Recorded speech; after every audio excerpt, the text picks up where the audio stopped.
নমস্কার বন্ধুরা, আমি খুশি আবারও চলে এলাম আমার চ্যানেলে নতুন আরেকটা রেসিপি নিয়ে। নতুন রেসিপি শুরু করার আগে নতুন বন্ধুদের বলবো আমার চ্যানেলটিকে সাবস্ক্রাইব করে দেওয়ার জন্য, আর নোটিফিকেশান বেল আইকনটা অবশ্যই অল ক্লিক করে রাখবেন নতুন নতুন রেসিপি নোটিফিকেশানের জন্য।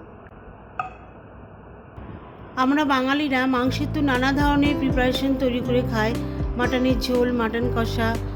আজ আমি বাংলাদেশের অত্যন্ত জনপ্রিয় একটি রেসিপি করে দেখাবো, মাটন কালাভুনা। অসাধারণ এই স্বাদের রেসিপিটি রুটি, পরোটার সাথে খেতে খুবই ভালো লাগে, এমনকি আপনি সাদা ভাতের সাথেও খেতে পারেন। চলুন দেখে নিই মাটন কালাভুনা রেসিপিটি কি করে তৈরি করতে হয়। রান্নার শেষে আমি একটি উপকরণ দেবো, যার জন্য এই রেসিপিটির নাম কালাভুনা। সঙ্গে থাকুন, আপনারা দেখতে থাকুন কিভাবে এই কালাভুনা রেসিপিটি তৈরি হচ্ছে।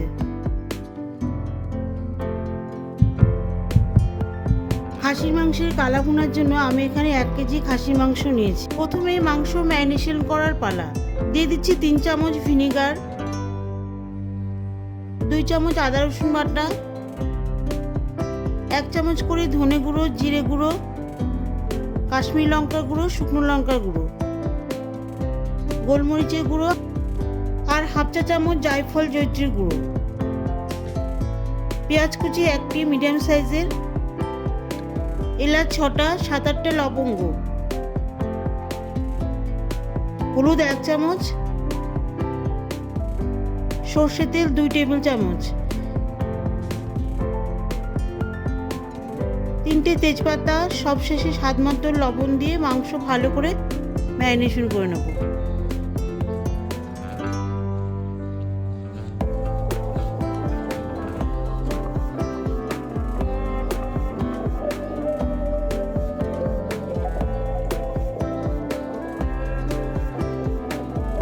প্রথমেই ম্যারিনেশন করা মাংসের পাত্র গ্যাসে বসিয়ে দিচ্ছি।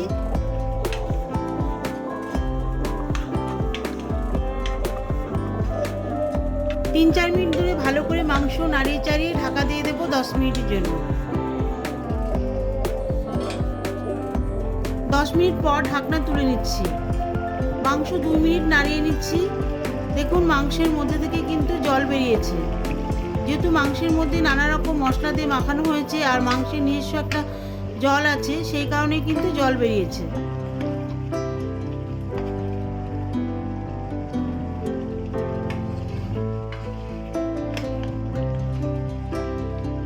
এবারে মাংসের মধ্যে দিয়ে দিচ্ছি 2 চামচ পেঁয়াজ বাটা, 1 চামচ ভাজা পেঁয়াজ বাটা, একটা মিডিয়াম সাইজের পেঁয়াজ ভাজা, আর দিয়ে দিচ্ছি ভাজা পেঁয়াজের তেল। এই সমস্ত কিছু দিয়ে মাংস আমি কষিয়ে নেব আরো 10 মিনিট ধরে।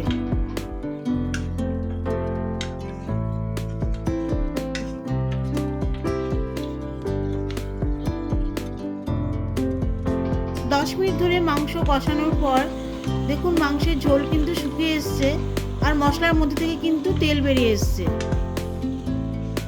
মাংসের কালার কিন্তু কিছুটা চেঞ্জ হয়েছে, হালকা ব্রাউন কালার এসছে মাংসের মধ্যে।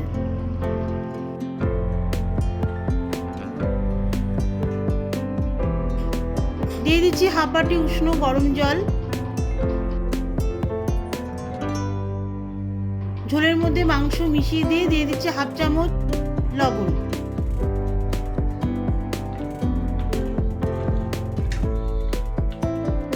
লবণ ঝোলের মধ্যে ভালো করে মিশিয়ে দিয়ে আবারও ঢাকা দিয়ে দেবো 20 মিনিট। মাংস ওদিকে সেদ্ধ হচ্ছে, এরই মাঝখানে আমি কালাভুনার জন্য মশলা তৈরি করে নেব। একটি প্লেটে মাংসের পরিমাণ অনুযায়ী নিয়ে নিচ্ছি 2 টুকরো দারচিনি স্টিক, 10টা লবঙ্গ, 6টা এলাচ, 4টে শুকনো লঙ্কা, 1 চা চামচ করে গোটা জিরে, গোলমরিচ, মৌরি আর গোটা ধনে। এই সমস্ত মশলা ফ্রাইং প্যানে শুকনো ভেজে নেব।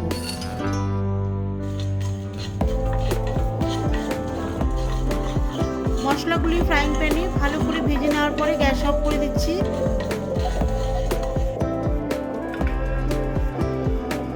এই সমস্ত মশলা ভালোভাবে ঠান্ডা হয়ে গেলে মিক্সিতে গুঁড়ো করে নেব।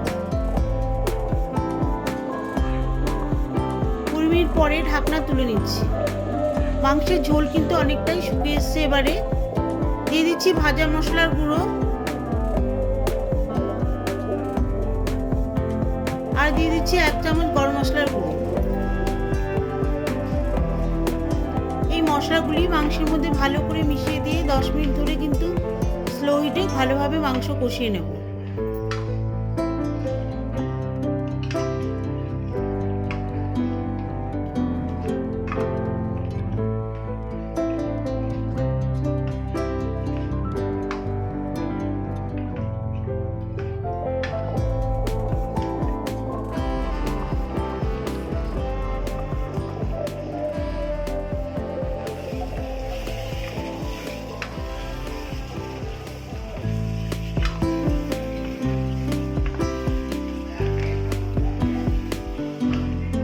দশ মিনিট ধরে স্লো হিটে মাংস কষানোর পর দেখুন মাংসের কালার কিন্তু অনেকটাই কালচে হয়ে এসছে আর মাংসে একটা ঘন গ্রেভি তৈরি হয়ে এসছে।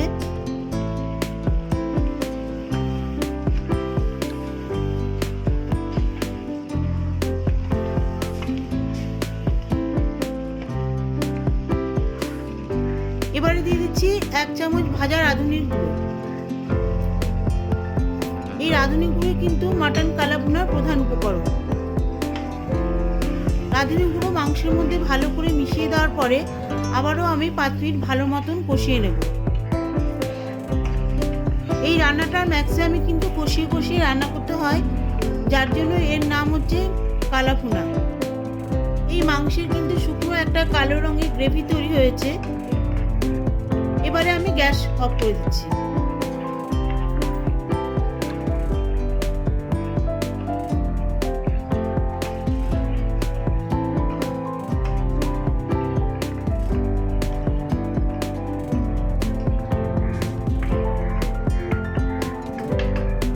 মাংসের কালাভুনা কিন্তু পুরোপুরি রেডি সার্ভ করার জন্য।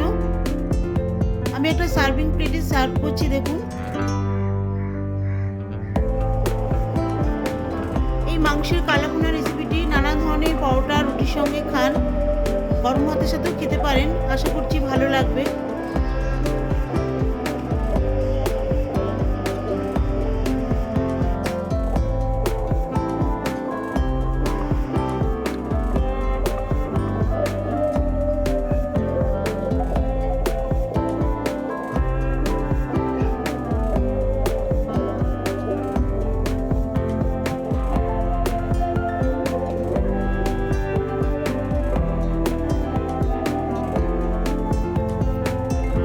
আশা করছি বন্ধুরা আমার মাটন কালাভুনা রেসিপিটি আপনাদের কাছে ভালো লেগে থাকবে। ভালো লেগে থাকলে অবশ্যই লাইক করবেন, কমেন্ট করবেন, সাবস্ক্রাইব করবেন আর আমার চ্যানেলের পাশে থাকবেন। দেখা হবে পরবর্তী রেসিপিতে নতুন কোনো ভিডিও নিয়ে। ভালো থাকবেন, সুস্থ থাকবেন।